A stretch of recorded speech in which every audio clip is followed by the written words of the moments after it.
berputar. Tapi ketika ini digulirkan UEFA Conference League, lantas pecinta sepak bola atau penikmat sepak bola tidak begitu tertarik dengan ajang ini, gitu loh. Coba ya,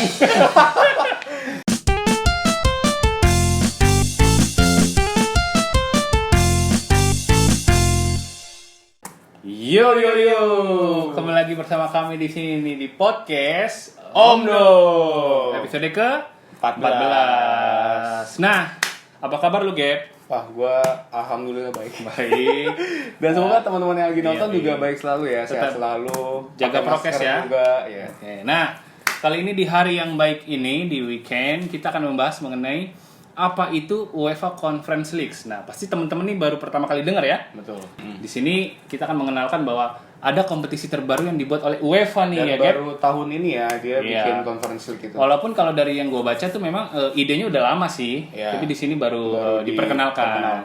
Karena seperti yang kita ketahui bahwa UEFA itu ada dua kompetisi yang teratas ya. Ya, yaitu UEFA Champions League Betul. dan UEFA Europa League. Betul. Nah, pasti kalian udah sangat familiar dengan dua kompetisi itu. Iya. Dimana UCL dan UEL itu singkatannya yang sangat bergengsi lah ya.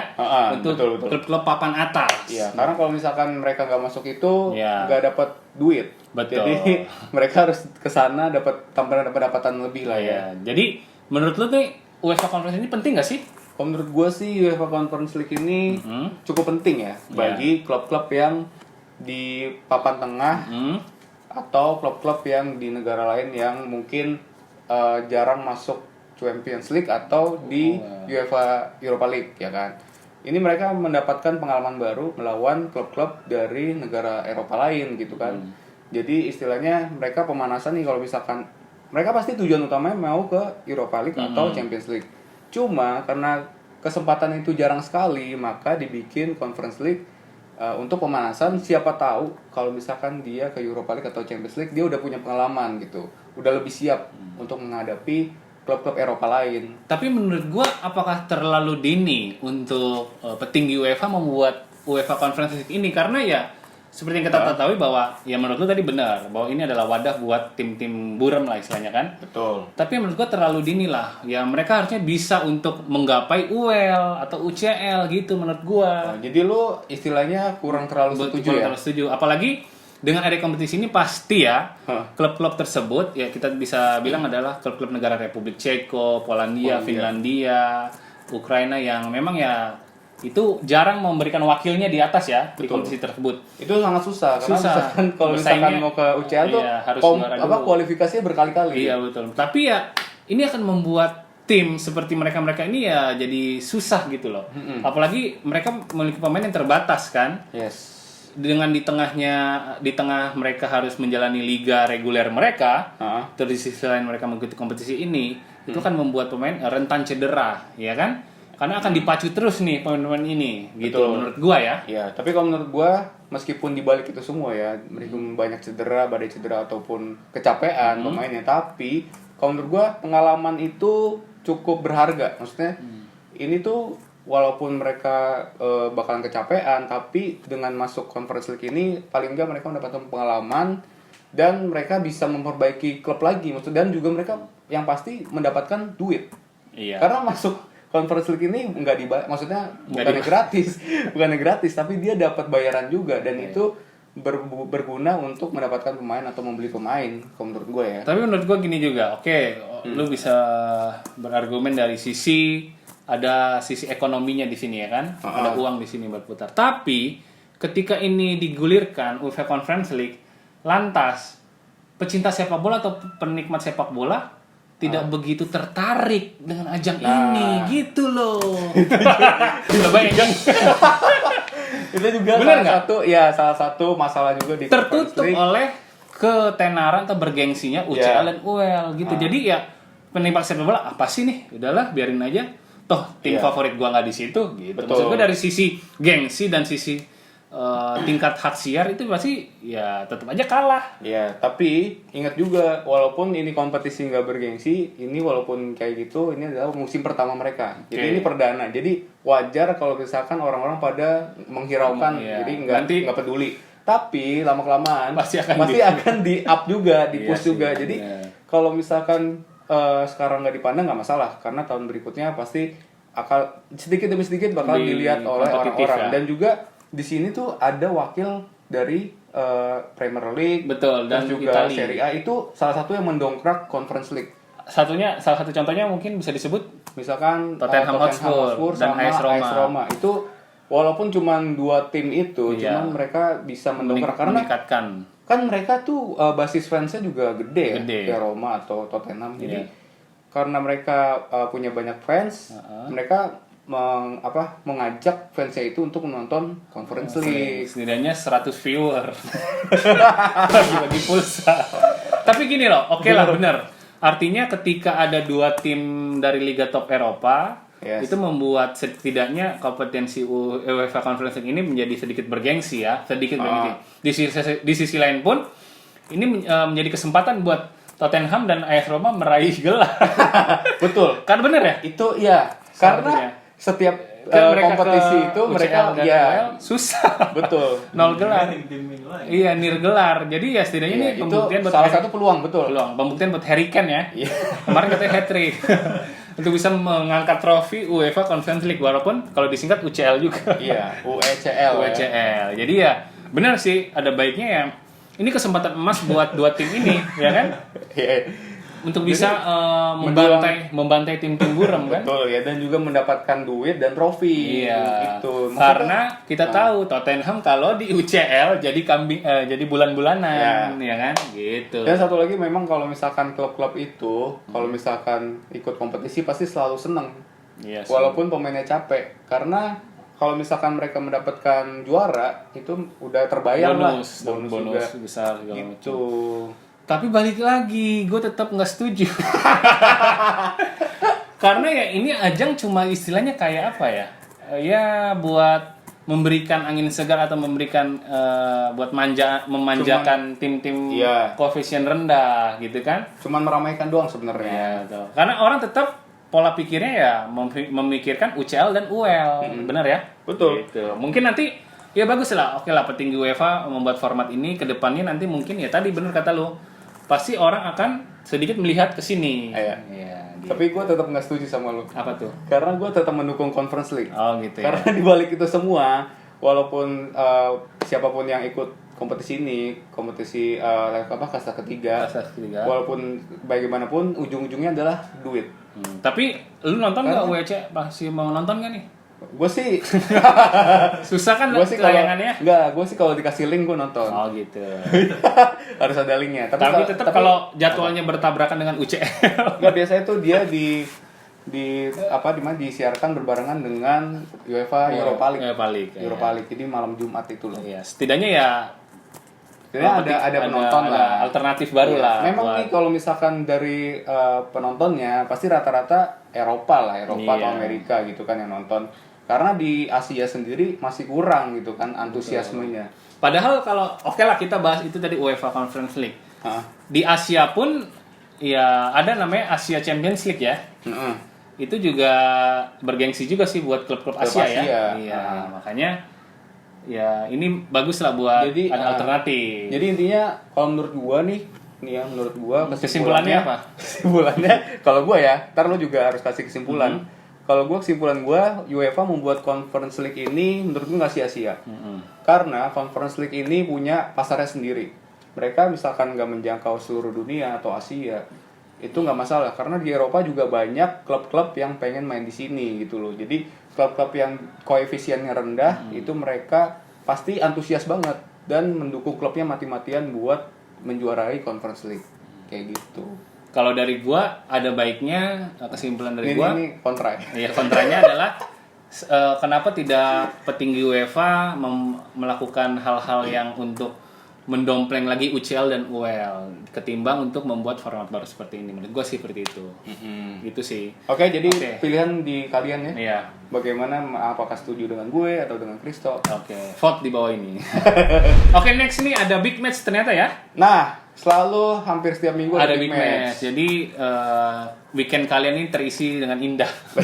Betul, seru banget. Jadi kalau misalkan bingung mau kemana, tinggal nyalain TV, langsung nonton Liverpool. Apalagi atau kalau City, lagi bete-betean atau sama pacar kalian, lagi nggak jalan, yaudah nonton aja bola lah. Betul. Nah, pas nonton bola, internet nggak ada. Nah, ternyata ada big match di IPL nih, Yes. yaitu Liverpool Lawan versus Manchester City. City. Nah, ini duel seru yang patut ditonton karena mereka ini peringkat 1 dan 2 ya. Yes. Kalau di table, peringkat 1 dan 2 Ya, mereka iya. sangat solid dan belum terkalahkan. Kalau udah kalah ya, cuman City baru kalah sekali, Liverpool belum belum. kalah. Nah, di sisi lain ini ada duel untuk merebut peringkat 1 ya. Iya betul, peringkat 1 karena sementara dipimpin oleh Liverpool. Betul. Kalau dari segi performa nih, kita lihat sedikit ke belakang. Liverpool ini 3 match terakhir nih win terus nih. Iya, menang terus. Apalagi di UCL menang banyak kemarin lawan Porto kayaknya 5-1 ya. Aha. Sedangkan City juga meraih hasil kemenangan ya. Kemarin lawan Chelsea dia big Betul. match. Ternyata menang 1-0. Iya. Gitu. Jadi ini mereka masih semangat nih, masih bisa melanjutkan tren bagus untuk menang lagi. Iya. Dan di sisi lain Liverpool ini pemain depannya sangat tajam ya. Sangat tajam. Masih mengandalkan Nggak masalah. ya mengandalkan striker yang sama ya musim lalu. Si Firmino juga ada sama Artinya chemistry-nya sudah Sadio sangat Mane. dapat ya. Ya, mereka masih kompak ternyata. Salah, Firmino dan Sama Mane. Mane. Sedangkan di City, Di City ada si Gabriel Jesus, terus juga Mahrez, Ferran Torres, sama juga si Grealish juga. Grealish juga. Setidaknya ini duel menarik antara Klopp dan juga Pep ya. Betul. Yang sudah sangat beberapa akhir musim kemarin memang Ya, mereka saling rivalnya sangat rival, tinggi ya. ya, Rivalitasnya rivalitas. udah mulai tinggi. Jadi memang musim ini gua rasa Liverpool mulai bangkit lagi nih. Dari musim lalu kan agak terpuruk ya. Setelah ditinggal Van Dijk cedera ya. Dan sekarang Van Dijk udah pulih lagi. lagi. Jadi mereka lebih apa ya On di fire belakang, lah. di belakang tuh lebih kuat lagi. Iya. Nah, langsung prediksi. Prediksi kalau menurut gua karena ini di kandang Liverpool mungkin lebih unggul Liverpool ya kayaknya 2-0. 2-0. Kalau gua unggul Liverpool juga 2-1. Kalau lu apa, Lu gua? berapa, Bu? Liverpool 3-1. Woi, nggak ada yang bener ya.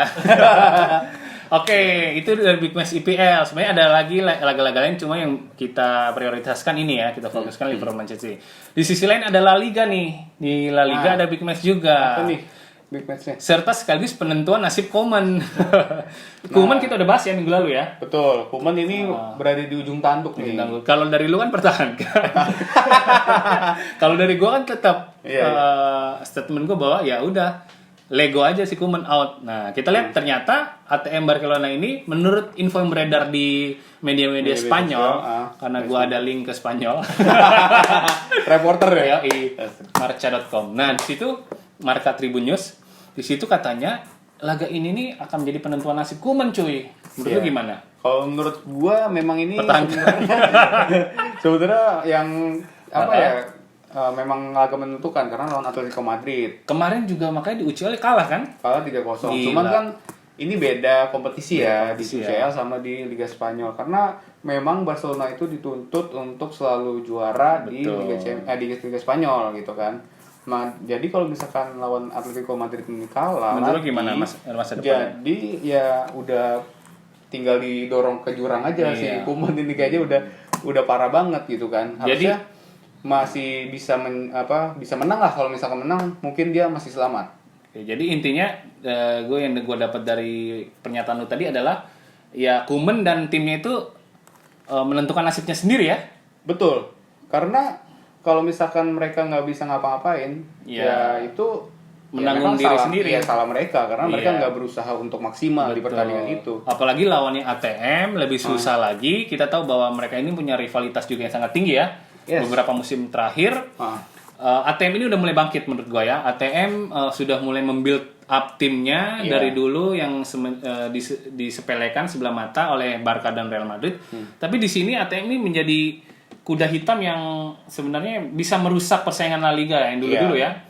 Betul. Makanya apalagi dia sudah mendatangkan Griezmann Ya, balik. dan ini menjadi Suarez. momen yang menarik karena Griezmann melawan tim lamanya. Barcelona. Serta Suarez juga, Iya. betul. Suarez walaupun musim lalu udah lawan Barcelona, cuman kali ini bersama Atletico Madrid lebih kuat lagi Iya. skuadnya.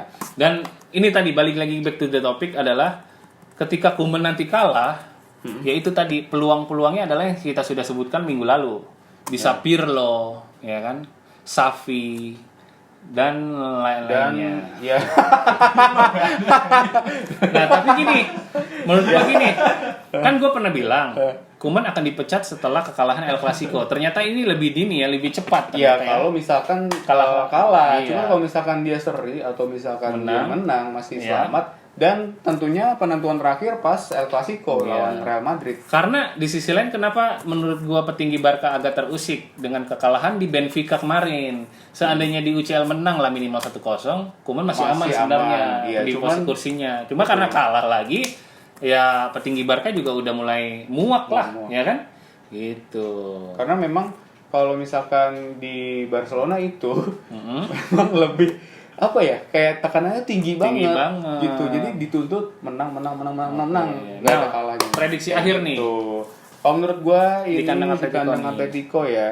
Menurut gua karena Barcelona pengen banget menang dan Atletico di kandang, jadi mereka harusnya sama kuat. Jadi gua Draw kayaknya satu sama deh buat Atletico sama Barca, satu sama seri. Kalau gua 2-0 menang menang Atletico Madrid. 2-0 pencetak golnya langsung deh. Gua prediksi Suarez dan Griezmann. Wow, Nah, sang mantan ya. Yoi. Berarti lu apa, kalau Bo? misalkan lo kalah, ini dong. Berarti Barcelona langsung out ya? Iya. Sih out lagi. Koeman Koeman out. Nah. Kalau lu berapa, Bu? APM 1-0. 1-0. Siapa yang digolin? Griezmann. Griezmann. Oke. Oke. Ada Kayak yang gitu. benar kalinya kayaknya ini. Mudah-mudahan Iya, ya. prediksinya. Oke. Oke, Jadi gitu aja. untuk big match-nya sudah kita infokan, Betul. mengenai UEFA Conference juga kita sudah infokan. Tinggal kalian kulik sendiri masing-masing ya.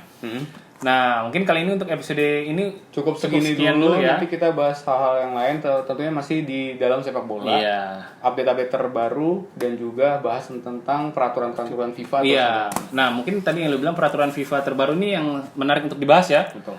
Mengenai ada pengurangan waktu dari 45 menit, adalah misalnya teknisnya lemparan ke dalam diganti tendangan, kick. Iya. Itu nanti menarik dibahas nanti selanjutnya kali ya. Selanjutnya nanti tunggu aja ya, guys. Terus mengenai topik adalah bagaimana penggunaan teknologi di sepak bola ya. Ini menarik juga dibahas walaupun memang sudah digunakan, tapi nanti kita lihat dari sisi plus minusnya ya. Yes. Penggunaan teknologi di sepak bola. Oke? Oke, gitu aja, guys. Gua Christo Roland pamit. Gua Sandy Gilbert pamit. Jangan lupa di like, Komen, share, dan subscribe. Lalu nyalakan juga lonceng notifikasi. Notifikasi. biar kita semakin semangat. Ya, dan juga selalu mendapatkan update dari kita. Follow juga Instagram kami di Podcast_omdo. Lalu juga jangan lupa nih kalau misalkan ada yang mau promosiin makanan atau baju-baju atau jersey Iya. apapun itu atau Bisa hubungi kami ya. Bisa atau langsung DM aja ke kita. Adminnya Gabriel Febi. Suicide Silence. Oke. Gitu aja. Gua Kestoran 12 pamit. Ya, gue juga Stanley Gaber pamit. Rian Kiwo juga pamit. Ya. Bye. Jaga kesehatan terus, pakai masker. Bye.